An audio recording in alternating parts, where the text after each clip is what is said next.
স্বাগতম ক্রিক ফ্রেন্ডের নিয়মিত আয়োজন টোটাল ইম্প্যাক্ট। আমি সৈয়দ সামি আছি আপনাদের সঙ্গে। পাকিস্তান সুপার লিগের এবারের আসরে কিন্তু অনেক বাংলাদেশি খেলেছেন, 6জন ক্রিকেটার খেলছেন 3টি দলে। তাদের পারফরমেন্স কীরকম ছিল এগুলো নিয়ে কথা বলবো। যেহেতু সামনেই বাংলাদেশ দলের নিউজিল্যান্ড সিরিজটা শুরু হবে, অনেক ক্রিকেটার কিন্তু চলে এসেছেন, আরও বেশ কয়েকজন ক্রিকেটার কিন্তু থেকে গেছেন, তবে 2-1 দিনের মধ্যেই দেশে ফিরবেন। তাই তাদের পারফরমেন্সটা আলোচনা করার জন্য হাজির হয়েছে। আমার সঙ্গে আছেন মনিরুল ইসলাম। মনিরুল, স্বাগতম। ধন্যবাদ আপনাকে। আমরা দীর্ঘ একটা বিরতির পর আসলে শুরু করছি অনুষ্ঠানটা। আসলে অনেক কারিগরি ত্রুটির কারণে আমরা শুরু করতে পারছিলাম না, তবে আশা করি এখন থেকে নিয়মিত দর্শকরা আমাদেরকে পাবেন। আমরা বাংলাদেশের ক্রিকেটার যারা পাকিস্তান সুপার লিগে খেলেছেন তাদের পারফরমেন্সটা বিবেচনা করব। তাদের পারফরমেন্সটা আসলে ওভারঅল কীরকম ছিল আপনার মনে হয়? ওভারঅল যদি বলেন যে 6 জনের যদি পারফরমেন্সের কথা বলেন, সেক্ষেত্রে সর্বসাকুল্যে হয়তো এত বেশি ভালো পারফরমেন্স আপনি বলতে পারবেন না। আপনি যদি ইন্ডিভিজুয়ালি কথা বলেন, সেক্ষেত্রে নাহিদ রানার কথা আপনাকে সবার আগে বলতে হবে, কারণ নাহিদ রানা 3টা ম্যাচ খেলেছেন। সেখানে প্রথম ম্যাচটা হয়তো তার ভালো হয়নি, যেটা খুব সম্ভবত হায়দ্রাবাদ কিংসম্যানের বিপক্ষে খেলেছিলেন। সেই ম্যাচে 30 রান দিয়েছিলেন বিনা উইকেটে। সেটাই তো অভিষেক ম্যাচ ছিল, যদিও গত বছর যদিও তিনি পেশোয়ার জালমেদে ছিলেন, কিন্তু দলের কম্বিনেশনের কারণে তিনি ম্যাচে সুযোগ পাচ্ছিলেন না। এবার তাকে আবারও ওই 60 লাখ রুপিতে কিনে নেয় এবং তিনি এবার প্রথম কয়েকটা ম্যাচে কিন্তু তাকে বেঞ্চে ছিলেন, তার পরবর্তী তিনি সুযোগ পেলেন। প্রথম ম্যাচটা ভালো নেই, কিন্তু পেশোয়ার জালমি তার উপর ওই ট্রাস্টটা রেখেছিল, কারণ তার যে গতির কথা বলুন আপনি, তার গতির উপর যে নিয়ন্ত্রণের কথা বলুন। নর্মালি যেটা হয় যে ব্যাটসম্যানদের ক্ষেত্রে 150 গতির বল নিয়মিত খেলাটা খুবই টাফ। আপনি বিশ্বের যে কোনো ভালো ব্যাটসম্যানের কথাই বলেন না কেন, তারা সবসময় কিন্তু এই 150 গতিতে যারা বোলিং করেন নিয়মিত, তাদের খেলতে সবসময় বেগ পোহাতে হয়। সেই কারণেই কিন্তু ওই ট্রাস্টটা পেশোয়ার জালমি নাহিদ রানার উপর রেখেছে। আমি কিন্তু মঈন আলীর একটা প্রেস শুনছিলাম, মানে নাহিদ রানার বিপক্ষে খেলার পরে তিনি আসলে বলছিলেন যে এরকম গতির বলার কিন্তু সচরাচর কিন্তু তারা মোকাবেলা করেন না।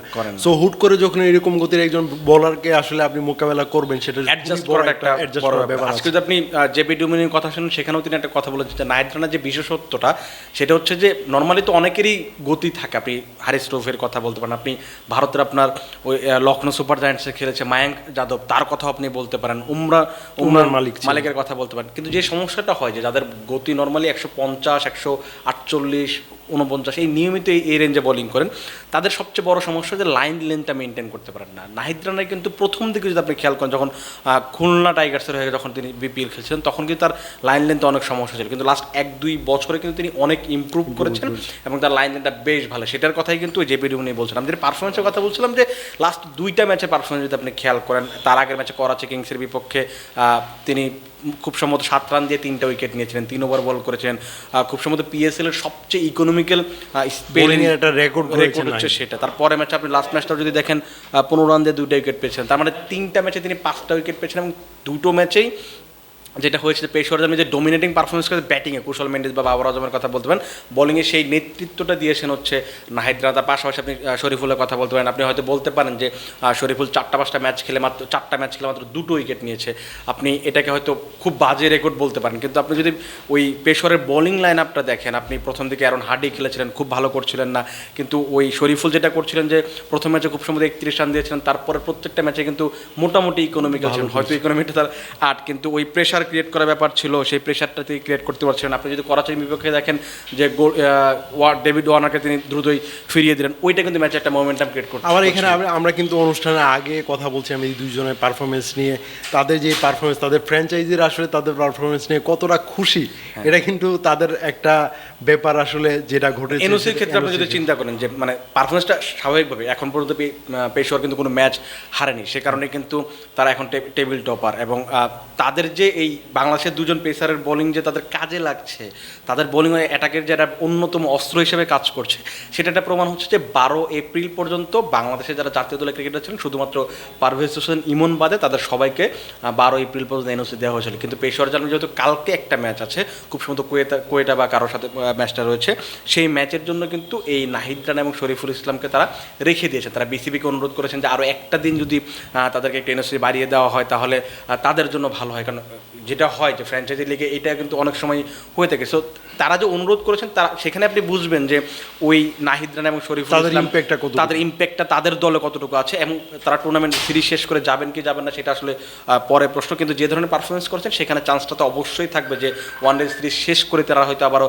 পিএসএলে ফিরতেও পারেন, সেটা আসলে সামনে দেখা যাবে। তবে আরেকটা ব্যাপার হলো, এই টিমটাতেই কিন্তু খেলছেন বাংলাদেশের ওপেনার তানজিদ হাসান তামিম, তবে দলের হয়ে এখনো পিএসএল এ কিন্তু খেলার কিন্তু সুযোগটা হয়নি। এটা আসলে স্বাভাবিক, মানে টিম কম্বিনেশনের একটা ব্যাপার আছে। শুরু থেকে যদি আপনি চিন্তা করেন তখন থেকে এটা জানা ছিল যে আপনি খেলতে পারবেন। খুব সম্ভবত স্যাম বিলিংস না, জেমস ভিন্সের তিনি খুব সম্ভবত স্থলাভিষিক্ত হয়েছিলেন। যেটা হয় যে আপনি টপ অর্ডারে যদি মানে পেশোয়ারে যদি টপ অর্ডার দেখেন সেখানে কুশল মেন্ডিস খেলছেন, মোহাম্মদ হারিস খেলছেন, তারপর হচ্ছে বাবর আজম নিজে খেলছেন। তো তিনজন যখন, তো আপনার দুজন তো দেশি টপ গ্রেডেড ব্যাটসম্যান, আপনি বাবরকে বাদ দিতে পারবেন না, তিনি ক্যাপ্টেন। আপনি মোহাম্মদ হারিসের কথা বলেন, গত মৌসুম বা তার আগের মৌসুম তিনি 500 রান করেছেন। পিএসএলে তিনি সবসময় ভালো ক্রিকেট খেলেন। তার পাশাপাশি কুশল মেন্ডিস এই সময় আপনি যদি শ্রীলঙ্কা থেকে আপনি চিন্তা করেন, প্রাথম নিশাঙ্গার পাশাপাশি একদম টপ গ্রেডেড যদি আপনি ব্যাটসম্যানের কথা চিন্তা করেন, সেখানে আপনি কুশল মেন্ডিসের কথা নিশ্চিতভাবে চিন্তা করেন। লাস্ট দুটো ম্যাচ খুব ভালো করে দেখেন, সেখানে আপনি দেখবেন যে তার আগে মানে করাচির বিপক্ষে খুব সম্ভবত প্রায় 250 রান করেছিল, 245 বা সামথিং এরকম করেছিল, সেখানে তিনি একটা সেঞ্চুরি করেছিলেন। গত ম্যাচেও তার একটা 70 বা 80 ওয়াট একটা ইনিংস ছিল। সো তার ব্যাটিং ইম্প্যাক্টটা কিন্তু সেখানে অনেক বড় ব্যাপার ছিল। আরেকটা ব্যাপার হচ্ছে যে কুশল মেন্ডিসকে আপনি 3-এ খেলাতে পারছেন, আপনি কিন্তু তানজিদ হাসান তামিমকে 3-4-এ এই জায়গাটাতে খেলাতে পারবেন না। সো এই কারণে কিন্তু ওই একটা আগে থেকে ব্যাপার ছিল যে না, তিনি হয়তো সুযোগ নাও পেতে পারেন। কিন্তু যেটা হবে কি জানেন, যে তিনি ম্যাচ হয়তো খেলেননি, আপনি হয়তো অনেকে হয়তো বলতে পারে যে ম্যাচ খেলেননি, সেখানে গিয়ে আসলে কেমন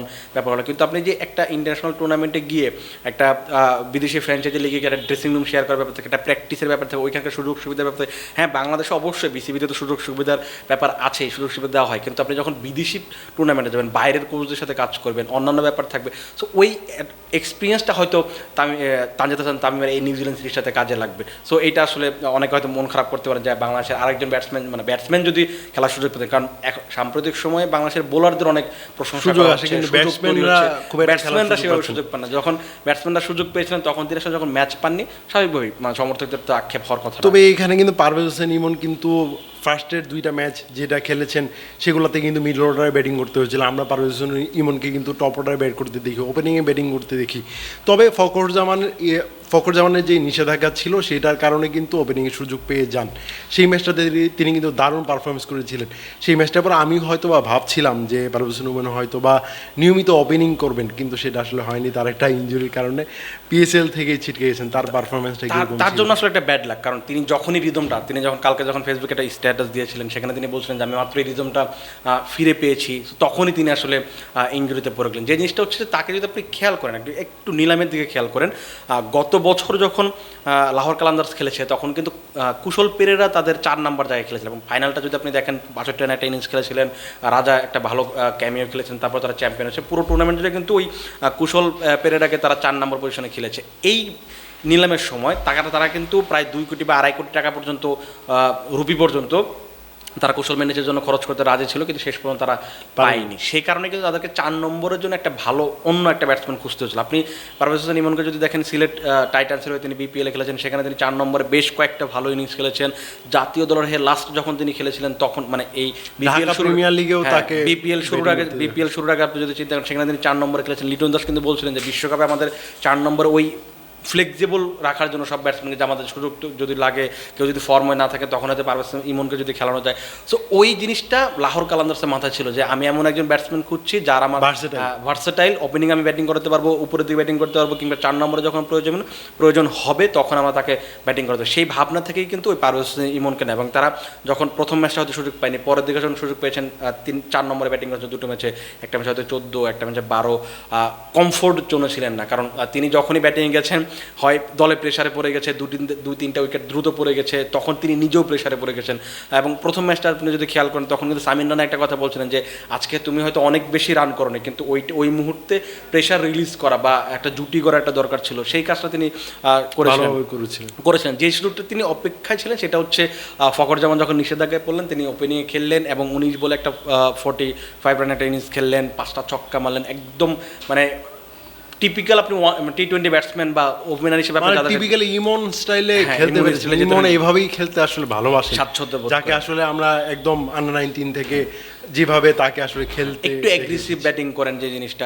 সো এইটা তার জন্য ব্যাড লাগছে, তিনি এত ভালো একটা শুরু মাত্রই একটা রিদম পেয়েছেন, তখন তিনি ছিটকে গেলেন। তার পরিবর্তে আজকে চারিত আসালামকে নেওয়া হয়েছে। তবে এই এক্সপিরিয়েন্সটা তারও, আমি যেটা তানজিদ হাসান তামিমের কথা যেটা বললাম যে এই এক্সপিরিয়েন্স তারও কাজে দিবে। আজকে তিনি দেশে ফিরেছেন, মেডিকেল বিভাগের কাছে গিয়েছিলেন, দেখা যাক আগামী হয়তো কিছুদিন তাকে মাঠের বাইরে থাকতে হতে পারে। নিউজিল্যান্ড সিরিজটা খেলতে পারবেন কি পারবেন না সেটা আসলে এখনই বলা খুব কঠিন ব্যাপার। তবে আরেকটা ব্যাপার, বাংলাদেশে বর্তমানে যদি চিন্তা করি, বাংলাদেশের সবথেকে বড় সুপারস্টার মুস্তাফিজুর রহমান, তিনি কোনো একটা ফ্র্যাঞ্চাইজি লিগে খেলবেন, ভালো করবেন না, এটা আসলে খুব রেয়ার। সেটা দেখা যায় না। পিএসএল এবার আসলে খেলছেন, তার দুর্দান্ত পারফরমেন্স আমরা দেখতে পেরেছি প্রায় প্রতিটি ম্যাচই।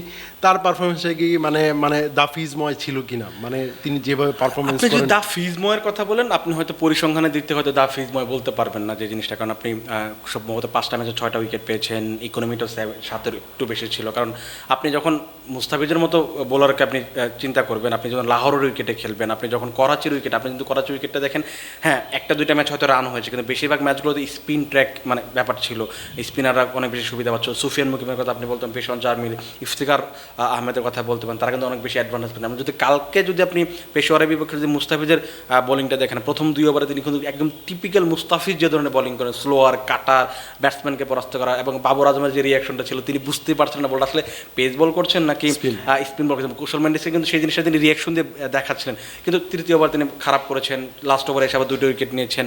যে জিনিসটা হয়েছে যে আপনি মুস্তাফিজের কাছ থেকে অ্যাজ এ বাংলাদেশের কথা যদি বলেন, বা আপনি লাহোর কালান্দার যারা ফ্যান ছিল তাদের কাছে হয়তো তার কাছে তার আরও বেশি এক্সপেকটেশন ছিল। আর যে জিনিসটা হয় কি, মুস্তাফিজের টাইপের বোলারদের কেউ আসলে খেলতে চায় না। আই মিন হচ্ছে যে উইকেট দিতে চান। আপনি জানেন যে ওই দলে আমার শাহিন আফ্রিদি কিংবা মুস্তাফিজ, তারকে আমি একটু দেখে শুনে খেলবো, তাদেরকে হয়তো একটু কম মারবো, অন্য বোলারদের হয়তো একটু চার্জ বেশি করবো। এই জন্য দেখবেন শাহিন আফ্রিদি কিংবা মুস্তাফিজ প্রায় বেশিরভাগ ম্যাচেই একটু ইকোনমিক্যাল ছিলেন, বাকিরা সবাই কিন্তু অনেক বেশি রান দিয়েছেন। সেই ক্ষেত্রে আপনি বলবেন 6টা উইকেট।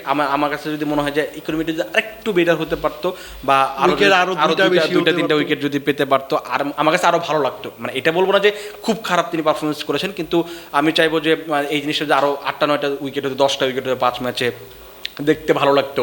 ফিজের যে একটা রেভলিউশন শুরু হয়েছে লাস্ট কয়েক বছর ধরে, কিন্তু এখন কিন্তু ধারাবাহিকভাবে ভালো করছেন, জাতীয় দলে ভালো করছেন, আইপিএলে তার একটা বড় কদর তৈরি হয়েছে। যদিও এবার তিনি খেলছেন না, এটা ভিন্ন একটা প্রসঙ্গ। আপনি দা 100-এর দল পেয়েছে, ILT20-তে খেলেছেন, এবার পিএসএলে খেলছেন, তো তার যে একটা কদর তৈরি হয়েছে, এই জিনিসটা শুনেন, পিএসএলে পারফরমেন্স কিন্তু অনেকেই বলতে পারে যে পিএসএলে পারফরমেন্স দিয়ে কী হবে, বিপিএলে পারফরমেন্স দিয়ে কী হবে। এটা ব্যাপারটা আসলে এরকম না। যারা ফ্র্যাঞ্চাইজি ক্রিকেট খেলেন, যারা ফ্র্যাঞ্চাইজি ক্রিকেটে দল চালান, তারা দুনিয়ার সব ফ্র্যাঞ্চাইজি লিগে দেখে বেড়ান কোন ফ্র্যাঞ্চাইজি লিগে কোন দল প্লেয়ারটা ভালো করছে, কেমন বোলিং করছে, কেমন খেলছে, কি ধরনের খেলা খেলছে, ওই জিনিসগুলো তারা কিন্তু মেইনটেইন, প্রত্যেকটা ডেটা তাদের কাছে আছে, প্রত্যেকটা ডেটা তার কাছে থাকে। সো এইখানে পিএসএলে আপনি যখন ভালো করবেন, তখন আপনি যখন যে আগামী জুন জুলাই যখন আপনি দা 100 খেলতে যাবেন, তখন আপনার ম্যাচ খেলার চান্সেসটা বেশি থাকবে। কারণ ওই কন্ডিশনে মুস্তাফিজ একটু আনকরা কন্ডিশন, কারণ হচ্ছে মুস্তাফিজ যত পেসি কন্ডিশন হবে মুস্তাফিজের জন্য তত বিপদ, কারণ মুস্তাফিজ একটু স্লো এবং টার্নিং উইকেটগুলোতে একটু বেটার ক্রিকেট খেলেন।